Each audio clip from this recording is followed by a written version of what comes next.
Apa yang membuat perang Iran melawan Israel ini tak kunjung mereda? Pemirsa, kita akan bahas bersama dengan narasumber yang sudah saya hadirkan. Saya akan perkenalkan pemirsa, ini ada Mas Pizarro Ghazali selaku pengamat Timur Tengah dan sekaligus pengajar politik internasional di Institut Agama Islam. Selamat malam Mas Pizarro. Selamat malam Mbak. Sehat Mas? Alhamdulillah sehat. Oke, Mas, kalau kita lihat eskalasi konflik antara Iran dan juga Israel ini tidak kunjung mereda ya Mas. Apa sebetulnya yang menjadi alasan konflik antara keduanya ini tidak kunjung mereda? Apakah ini bisa dikatakan ada kegagalan diplomasi internasional? Ya, kalau kita lihat kan pertama pola yang dilakukan serangan Israel ke Iran ini mirip seperti serangan Amerika Serikat ke Irak tahun 2003. Tuduhan Amerika Serikat pada saat itu ialah Irak memiliki senjata pemusnah massal. Yang ternyata setelah Irak luluh lantas, senjata pemusnah massal itu tidak pernah ditemukan. Dan sekarang legitimasi yang sama itu mencoba di-copy paste Israel ke Iran. Dengan tudingan Iran memiliki bom nuklir. Padahal kalau kita lihat dari laporan yang ada dan kemudian penelitian yang ada, itu Iran saat ini mengembangkan fasilitas nuklir tapi belum sampai kepada tingkatan senjata. Karena kan tujuannya lebih kepada energi, tujuan teknologi dan lain sebagainya, seperti itu. Dan ini tampaknya salah satu alasan kenapa Netanyahu menyerang Iran, dia juga ingin memperkuat konsolidasi sekutu-sekutu internasional yang udah mulai menjauh nih, gara-gara genosida Gaza.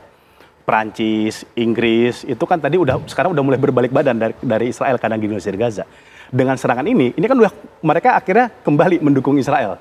Ya, karena kan Iran masih memiliki problem dengan negara-negara barat seperti itu ya. Dan kemarin di pertemuan G7 misalkan kita bisa melihat ya, Inggris, Prancis yang tadinya punya konflik sama Israel sekarang sudah mendukung Israel. Kemudian kenapa ini berlanjut? Karena targetnya Netanyahu ialah merubah rezim Iran. Dia tidak hanya menyerang fasilitas nuklir, tetapi ingin dirubah rezimnya. Ingin dirubah pemerintahan Iran menjadi pemerintahan yang lebih moderat, ya atau nanti punya koneksi lah dengan Israel. Seperti yang terjadi serangan Israel ke Hizbullah.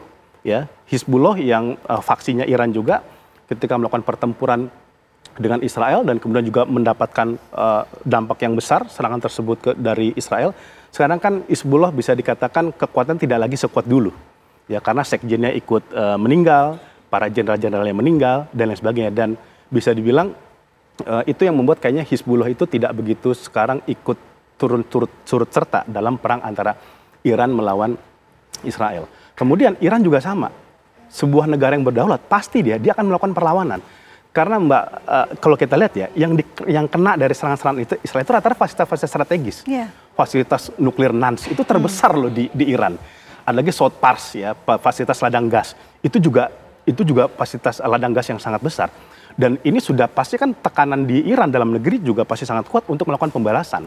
Dan Iran kan selama ini dia mencoba menahan diri ya untuk melakukan pembalasan, tetapi kan ini kan terus diprovokasi oleh Israel. Akhirnya kemudian pecahlah perang yang kemarin itu terjadi, dan sampai sekarang kita bisa melihat ya, serangan itu kalau kita lihat belum ada upaya deeskalasi, belum ada negosiasi. Dan kita masih melihat perang di antara keduanya, jual beli rudal masih terus berlangsung. Bahkan jumlah korban jiwa di Iran itu sudah mencapai hampir 600 orang. Akibat perang yang dilakukan antara kedua pihak ini. Yang terbaru kalau kita lihat serangan yang dilancarkan oleh Iran ke Tel Aviv gitu. Ini baru-baru ini menggunakan rudal Fatah 1 berhasil mematahkan pertahanan Iron Dome dari Israel. Apa yang terjadi? Apakah ini bisa dikatakan Iran ini memiliki teknologi yang lebih canggih untuk bisa menembus wilayah Israel? Kita harus tahu ya Mbak Vena ya, ini kan perang ini kan terjadi setelah hampir 2 tahun genosida Gaza. Peperangan antara Israel dengan faksi-faksi pejuang Gaza, di mana faksi pejuang Gaza seperti Hamas, Jihad Islam itu terus melemparkan roket, rudal. Tadinya kan berpikir setelah hampir 2 tahun di genosida, itu faksi-faksi perlawanan itu mati di Gaza. Tapi kan ternyata enggak, dia masih terus melakukan perlawanan. Dan rudal-rudal itu masih terus dilancarkan kepada Tel Aviv. Ini yang juga kemudian menurunkan kualitas Iron Dome. Ya, kemudian juga membuat banyak laporan, bahkan kalau kita lihat ya, kualitas Iron Dome udah nggak lagi sekuat dulu. Dan juga amunisinya itu udah mulai terbatas sekarang. Dan yang sekarang kan Israel mencoba meminta bantuan lagi sama Amerika untuk memperkuat amunisi Iron Dome-nya mereka. Yang ini kemudian akhirnya ketika ada serangan dari Iran, ini kan juga akhirnya ya karena situasi Iron Dome-nya juga udah nggak kuat, pertahanan udaranya sudah udah mulai melemah, ditambah lagi serangan dari Iran, makanya kita lihat juga Tel Aviv juga porak-poranda kan. Bahkan ada Institut Penelitian Charles Wiseman yang itu salah satu fasilitas riset yang cukup prestisius di Israel, itu juga terkena hantaman dari dari Iran. Dan Iran kan selama ini juga kekuatannya juga banyak dapat backup dari Rusia, dan juga dia mulai melakukan transformasi militer kan setelah perang Iran-Irak ya tahun 80-an. Iran itu kan mencoba melakukan transformasi militer dengan sangat kuat. Makanya beberapa fasilitas teknologi militer itu dia juga berkembang di sana, dan ini kan sampai sekarang dia juga memiliki fasilitas nuklir yang memadai. Ini membuktikan bahwa Iran dia sadar ya, dia juga punya perang bersama Amerika dengan Barat, dia juga harus memperkuat fasilitas militernya. Dan itu yang sebelumnya disasar oleh Israel begitu di Iran. Betul, gitu. Oke. Tapi kalau kita lihat baru-baru ini Amerika Serikat memberikan sinyal akan ikut campur ya dalam perang antara Iran dan juga Israel. Seberapa besar peluang kemudian Amerika Serikat akan ikut terlibat dan tentu akan memberikan dukungan kepada Israel? Jadi di internal Amerika ini yang menarik ialah ini terjadi pecah ini di internalnya pendukung Donald Trump. Jangankan Amerika secara keseluruhan, di internal pendukung Donald Trump aja itu pecah. Karena apa? Donald Trump itu kan kita tahu ya, itu kan slogannya Make America Great Again.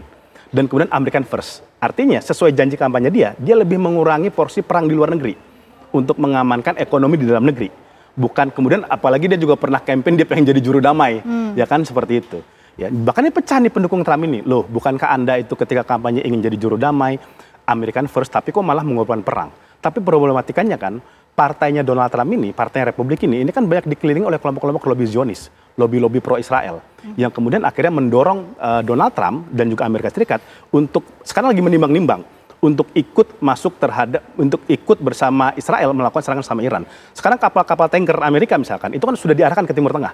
Ya, kapal-kapal tanker, pesawat-pesawat udara tankernya ya, udah diarahkan ke Timur Tengah untuk mengisi bahan bakar pesawat-pesawat tempurnya. Bukan tidak mungkin, ya Trump akan mengambil keputusan untuk ikut bergabung bersama Israel kalau memang pemerintahan Iran atau militer Iran itu juga tidak berhasil dibawa ke meja perundingan, kayak gitu ya. Tapi menurut saya itu pasti serangan masih skala terbatas, bantuan masih skala terbatas, belum bantuan yang secara besar-besaran. Walaupun sekarang ini mengerikan, karena Israel ini sekarang sedang mengincar fasilitas Fordo.